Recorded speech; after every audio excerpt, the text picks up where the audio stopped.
deficiency disorders, also known as humoral cell defects.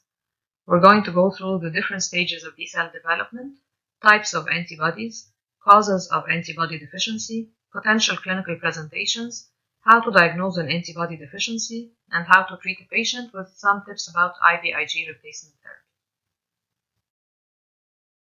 If we consider the immune system like an army, with the T-cell being the commander and the master-in-chief, B-cells are like the coast guards, cruising different body sites to combat infections.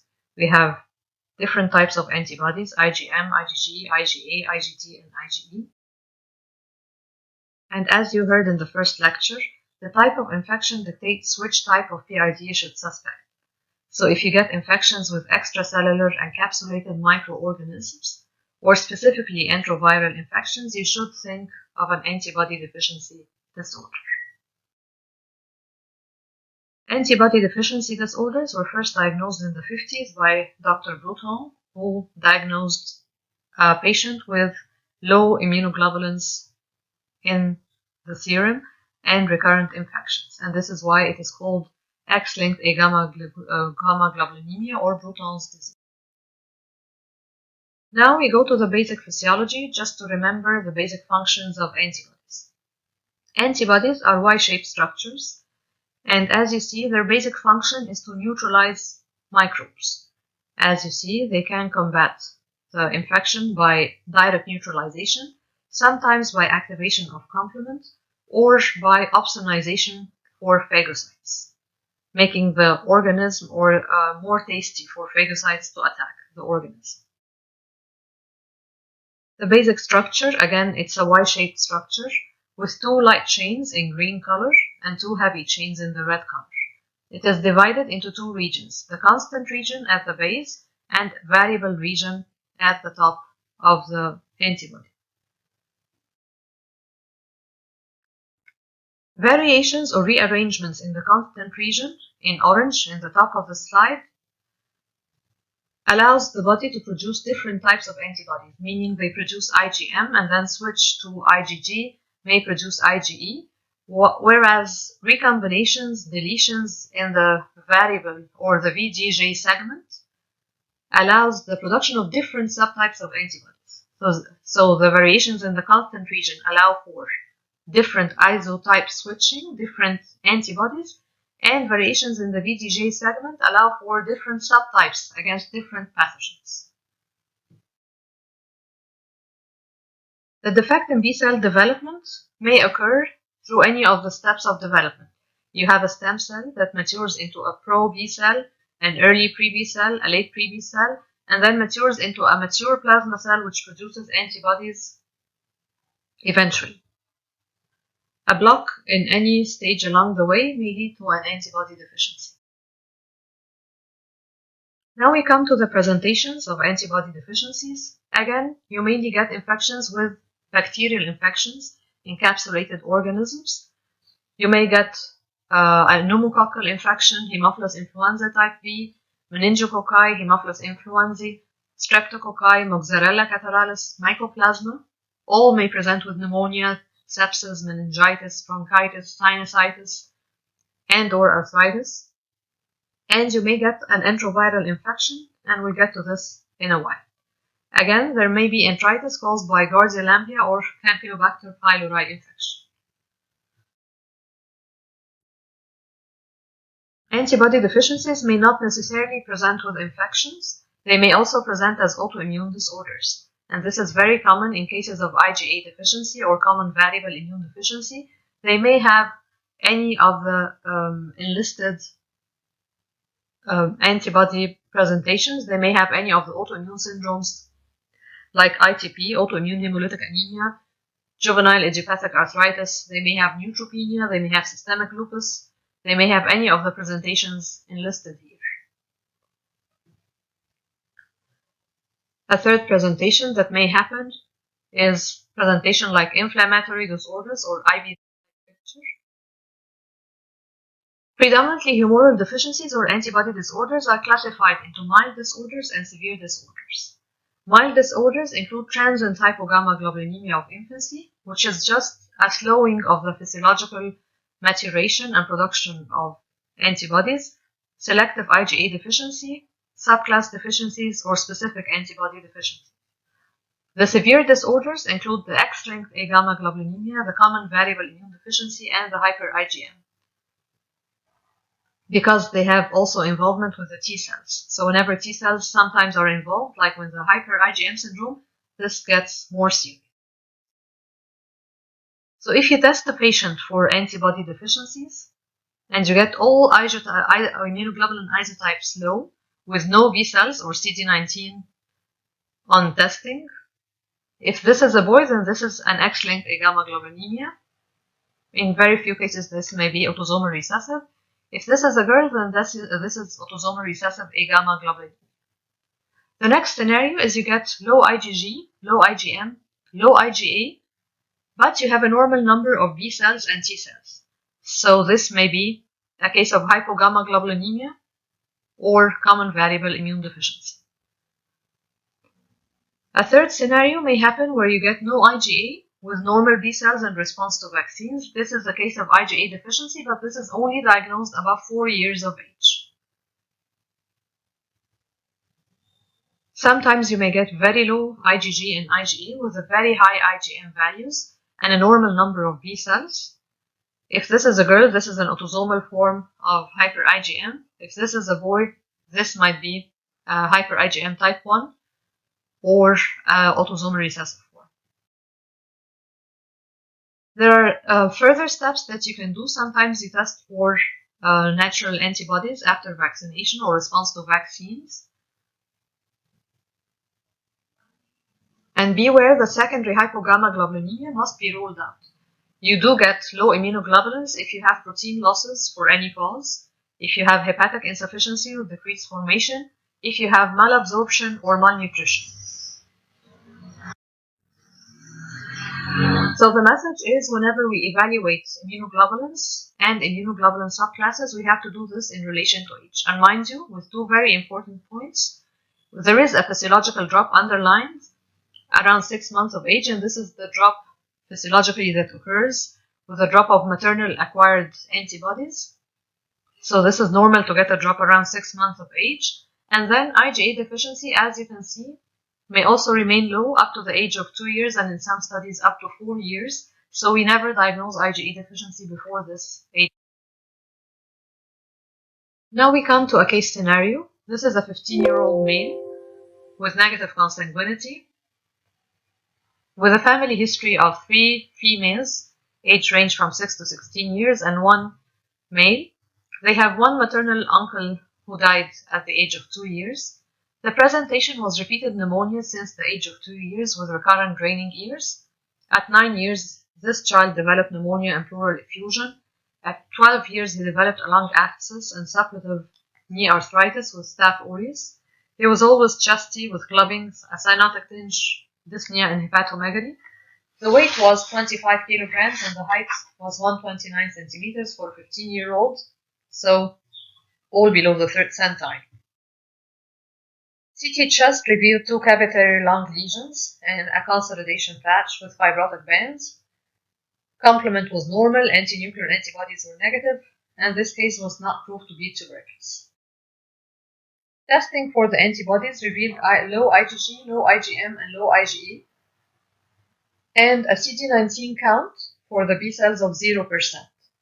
So going back to the flowchart that we had, this is a case of X-linked A-gamma globulinemia or Bruton disease. In this slide, you can see the low CD19 cells for the patient, indicative of B cells, compared to the control on the left side, where they have a normal number. And this is a block, like we mentioned in the beginning, in the process of development of B cells. So this is a deficiency of BTK or Bruton's tyrosine kinase, which is responsible to produce or to maintain the B cell development.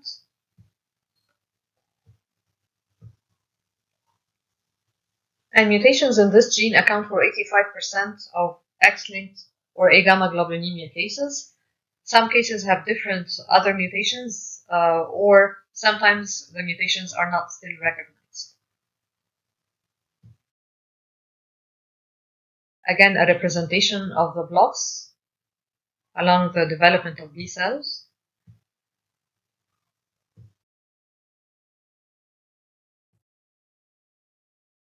Now we come to the second disorder, or the common variable immune deficiency, where there is low IgG, low IgE, and or IgM, recurrent infections, but again, the presentation here may present with autoimmunity or lymphoproliferative disease. And as you know, there is a co-stimulation between the T cells and B cells for the production of antibodies, and the antigen-presenting cells, of course. So if you get a disrupted interaction between those cells, there will be no antibody secretion, and there will be a problem with the class switch recombination and terminal B cell differentiation. There are different mutations responsible for the common variable immune deficiency, like the B cell activating factor, the B cell maturation protein A, the transmembrane activator, the A proliferation induced ligands. Again, all leading to decreased B cell survival or T cell independent responses and impaired isotype switching. So you cannot produce the different antibodies required successfully.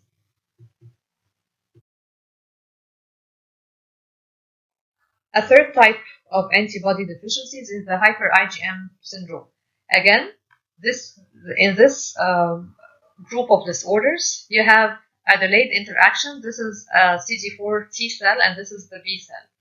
For the B cell to be stimulated, there have to be co-stimulatory signals, sometimes between the CD40 and the CD40 ligand, and between the T cell receptor and the MHC class II receptor on the surface of the B cell.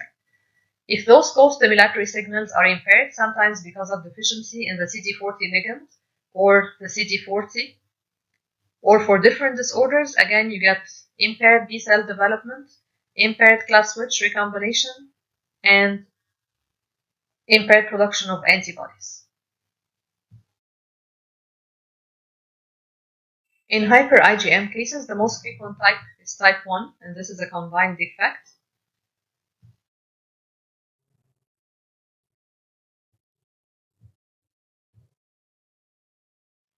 A common presentation in hyper IgM cases is the occurrence of sclerosing cholangitis. So the patients may present with sclerosing cholangitis secondary to chronic cryptosporidal infection.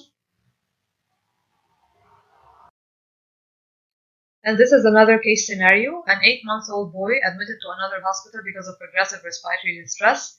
He had previous diarrhea at 4 months of age and failure to thrive. He had a history of maternal uncle who died in infancy and a brother who also died from pneumocystis pneumonia.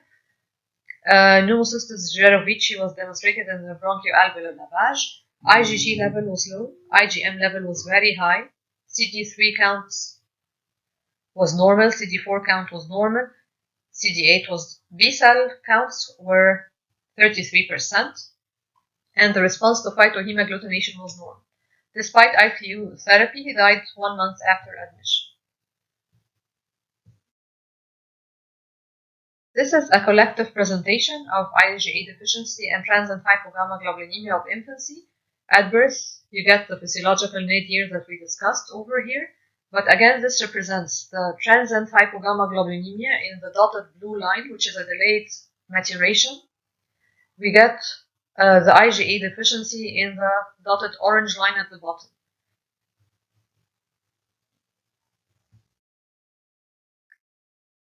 Regarding vaccination for patients with antibody deficiency disorders, they must not be vaccinated because they will be unable to produce antibodies. If the patients are on IVIG, they are protected against most common infections. But what if those patients receive vaccines?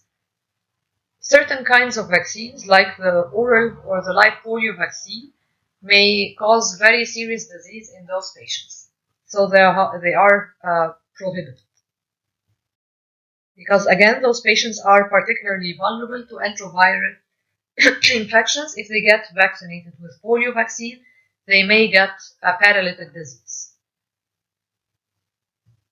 Now there are different complications of delayed diagnosis or improper therapy for those patients. They may develop bronchiectasis, which is very frequent. They may develop cor pulmonale. They may develop hemato-oncological malignancies, leukemia, lymphoma, or carcinoma. They may present or get autoimmune disorders like neutropenia, thrombocytopenia, Crohn's-like illness, autoimmune hemolytic anemia. And again, they may get specifically neurological complications if they get vaccinated for encephalomyelitis. This may occur.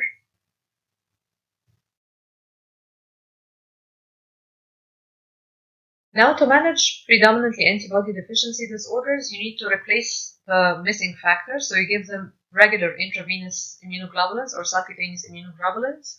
Sometimes you need to start them on antimicrobials for prophylaxis, for specific infection episodes, for cryptosporidia and giardia. And you need to avoid certain live vaccines like oral polio vaccine and rotavirus vaccine.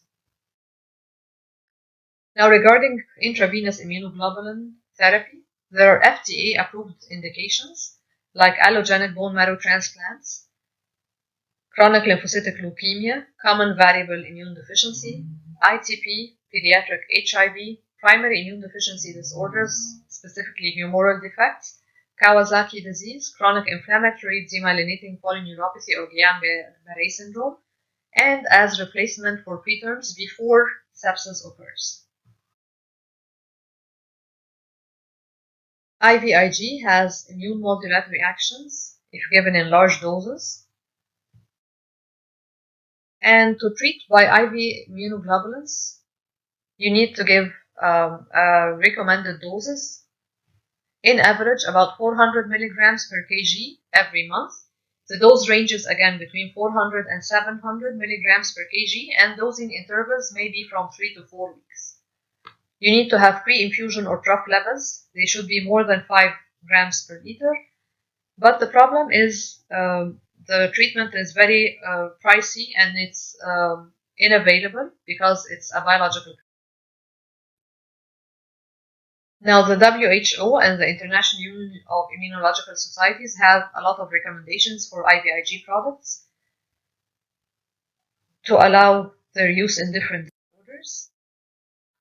And the guidelines for replacement state that a patient should receive IVIG replacement if the IgG level is below 200 for all patients, if they are in the range of 200 to 500 milligrams per DL, if they get frequent infections, and if they have a specific antibody deficiency. Sometimes they may even be transfused with high IgG levels over 500 milligrams per DL if a specific antibody deficiency is identified or if they remain severely symptomatic. IVIG infusion is a very serious replacement. It is not exactly like filling a car tank with petrol. You may get very serious complications with the transfusion. Adverse reactions vary from mild to severe. We're all acquainted with the fever, chills, shaking, flushing, hypertension or hypotension that may occur with IVIG transfusion, but mind you, please look at the column on the right side. They may get myocardial infarction, they may get hemolytic anemia, DIC, severe anaphylaxis. So this is a very serious therapy. There are different methods for viral inactivation to prepare the IVIG products. Basically, you need to control the viral infections, control liver enzymes, and control antibody titers. Sometimes there is a possibility of prime transmission. Some of the adverse reactions can be related to the infusion rate and the time. So again, you may manipulate the infusion schedule for different patients or the infusion rates to minimize the reaction. Whenever you decide to transfuse a patient with IVIG, you need to slow down the infusion rate to improve the adverse reaction in the majority of cases. Very few cases need pre-medication with antihistaminics and plus or minus steroids. In most cases, a lower dose or weight, lower dose per weight with shorter interval prevents reactions. There are some patients with adverse effects with a particular IVIG product, but not with another, so you may switch between products. And more adverse events occur if a current infection is present. So whenever you get a patient with existing antibody deficiency and an existing infection, you need to defer treatment or postpone treatment till the infection is controlled. For follow-up of those patients, you need to have trough levels before a new infusion, and you need to control the inflammatory GI manifestations and rule out existing infections with enterovirus, with parasites. You need to repeat their sputum cultures and treat the existing infection with antibiotic therapy and physiotherapy. You need to have serial liver functions and hepatitis viral detection by PCR, and detect psychological problems for young adults, work problem in adults, and school problems in children. There is an alternative to intravenous immunoglobulin replacement, and this is the subcutaneous immunoglobulin treatment. It can be provided as a home treatment, usually given every week, with less fluctuations of serum IgG levels. It has less adverse reactions, including patients with anti-IgA antibodies, given over a portable infusion pump, and this is the way it's received. Thank you, and if you have any questions, please direct them to any of our staff members. We'll be happy to help you with. Thank you.